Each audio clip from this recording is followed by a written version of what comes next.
Hello everyone, मैं नकुल मेहता आप सभी का आपके अपने चैनल एग्जाम योद्धा पे स्वागत करता हूं। आशा करता हूं आप सभी अच्छे होंगे।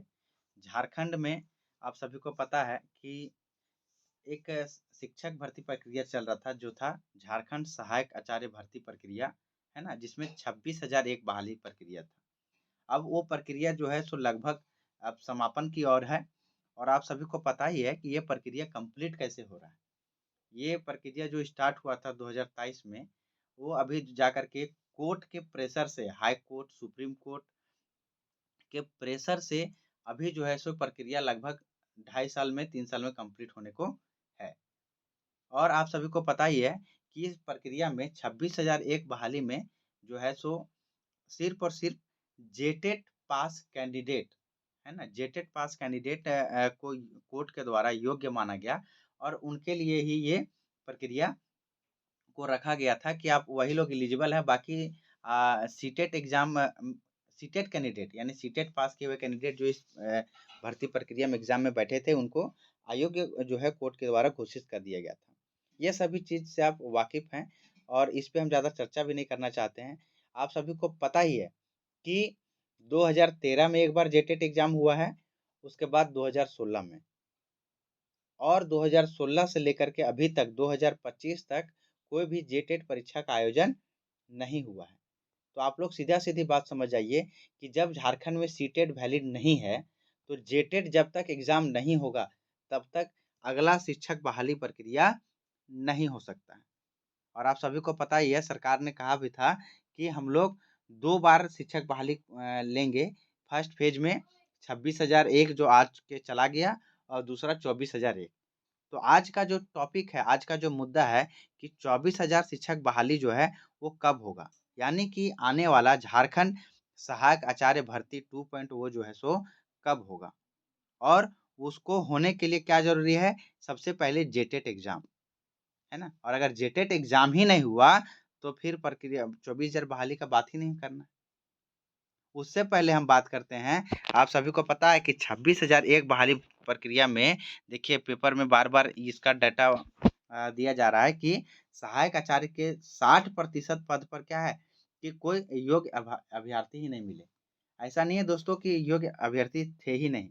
सरकार के गलत नीति के वजह से सरकार की गलत नीति की वजह से इससे दोनों कोई सफ़र कर रहे हैं।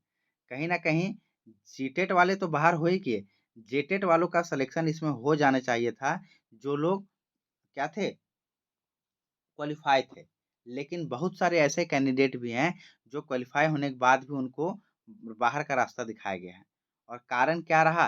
केवल और केवल एक ही कारण रहा उसमें, नॉर्मलाइज़ेशन वाला। ठीक है? नॉर्मलाइज़ेशन वाला, फिर आप जानते ही हैं 2 ईयर बीएड रहा, बायोमेट्रिक प्रॉब्लम है, सब्जेक्ट कॉम्बिनेशन रहा, बहुत सारा चीज़ है इसमें पेच सब चीज़ के बारे में हम चर्चा ज़्यादा नहीं करना चाहते हैं, ये सब चीज़ के बारे में आप लोग अवगत हैं। तो कहीं न कहीं अब जो है कि देखिए, कितना पद खाली रह जा रहा है, इस बात को आप ध्यान दीजिएगा तो ये आपका काम का चीज़ है कि कुल 26,001 पदों के विरुद्ध 10,592 अभ्यर्थी ही सफल किए गए हैं घोषित। यानी कि 26,000 में 10,500 यानी लगभग 11,000 ही मान के चलिए पास हो पा रहा है। तो कितना सीट खाली रह जा रहा है?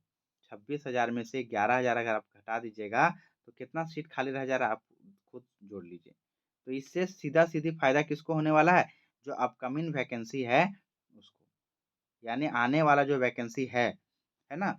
उसमें ये जो सीट है लगभग 15,000 सीट बैकलॉग के तौर पर उसमें ऐड किया जाएगा। लेकिन कब? जब वो बहाली प्रक्रिया स्टार्ट होगा। यानी अभी साथियों जागने का समय है। किसके लिए?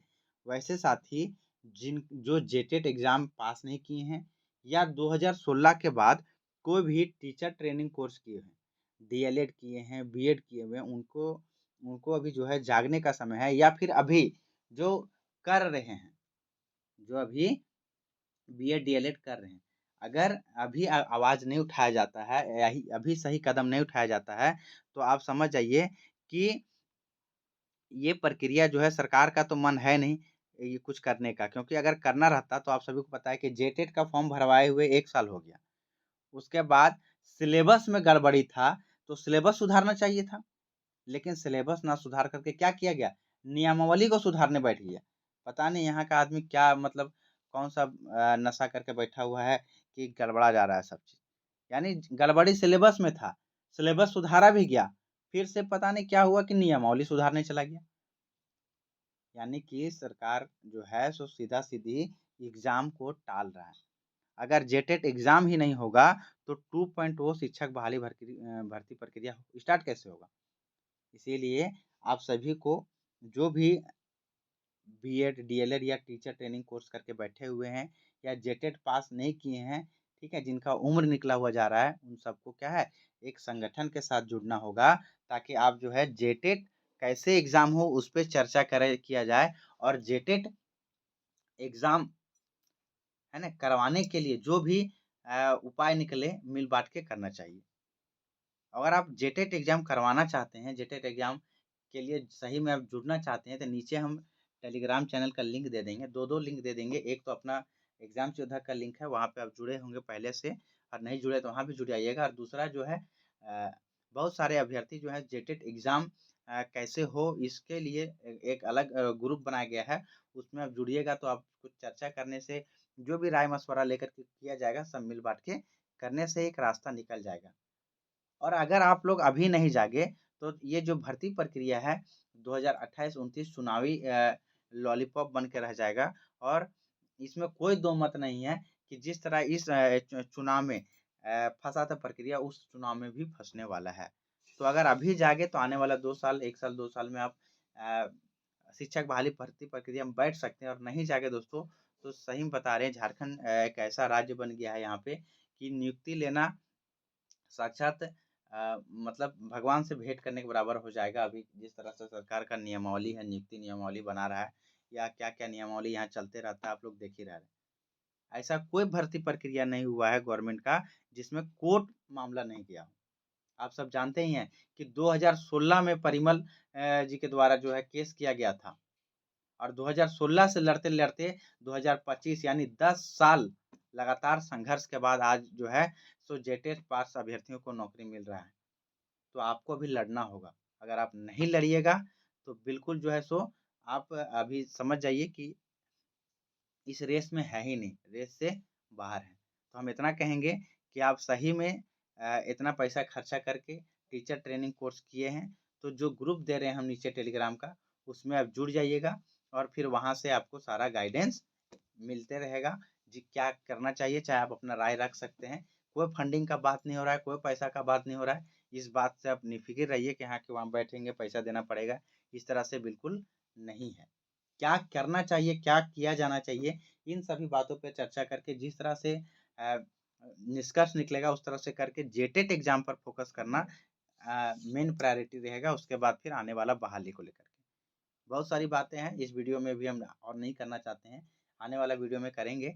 अगर आप टीचर ट्रेनिंग कोर्स किए हैं, चैनल को अभी तक सब्सक्राइब नहीं किए हैं, सब्सक्राइब करके बेल आइकन ज़रूर प्रेस कर लें, ताकि आपको कोई भी शिक्षक से बहाली इन्फॉर्मेशन है, सो आपको समय पर मिलते रहे। थैंक यू ऑल, मिलते हैं नेक्स्ट वीडियो में, तब तक आप सभी का बहुत-बहुत धन्यवाद यहाँ तक वीडियो में बने रहने के लिए।